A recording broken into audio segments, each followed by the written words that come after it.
اب ہم دوبارہ اس پہ آتے ہیں اور فار ایگزامپل میں اس ٹائم والے پہ کلک کرتا ہوں، جہاں پہ آپ کو ڈیٹ بھی نظر آئے اور ٹائم بھی نظر آئے. تو آپ یہ دیکھیں کہ یہاں پہ آپ کو ایک آپشن ملتا ہے اپڈیٹ آٹومیٹیکلی. اگر آپ اس کو ان چیک کرتے ہیں تو یہ جب آپ سیو کریں گے تو اس کے بعد آٹومیٹیکلی اپڈیٹ نہیں ہوگا. جو ٹائم آپ کا آپ نے سیٹ کیا وہی رہے گا. جب آپ اپڈیٹ آٹومیٹیکلی پہ کلک کر دیں گے تو یہ جب وقت کے ساتھ ساتھ جب آپ اس کو اوپن کریں گے تو یہ جو ٹائم اس کمپیوٹر میں ہوگا وہی آپ کا یہاں پہ ڈسپلے ہوگا.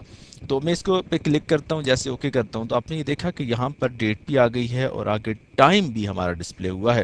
تو اس طرح سے آپ یہ دیکھتے ہیں کہ جو ٹائم یہاں پہ 1:23 ہوئے ہیں اور تو یہاں پر بھی 1:23 آپ کے سامنے یہاں پہ ڈسپلے ہوتا ہے.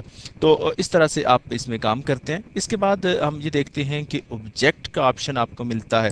آبجیکٹ میں آپ آبجیکٹس بھی لے کے آ سکتے ہیں، کچھ جو چیزیں آپ کے پاس ہیں، پکچرز ہیں، وہ امیجز آپ لا سکتے ہیں جو مختلف فارمیٹس میں بنے ہوئے ہیں. ٹیکسٹ آپ کسی فائل سے آپ لینا چاہتے ہیں. فار ایگزامپل میں نے یہاں پہ کلک کیا، ٹیکسٹ لینا چاہ رہا ہوں. کالی ڈاٹ پی کے جو ہماری فائل ڈیسک ٹاپ پہ پڑی ہے اس پہ کلک کرتے ہیں، میں انسرٹ پہ جاتا ہوں تو آپ یہ دیکھتے ہیں کہ کالی ساری کی ساری فائل جو ہے یہاں پہ ہمارے پاس آ جاتی ہے. تو اس طرح آپ نے ٹیکسٹ میں کام کیا تو آپ نے دیکھا کہ ہم کس طرح سے اس میں مختلف طریقوں سے کام کر کے اپنے کام کو آسان کر سکتے ہیں.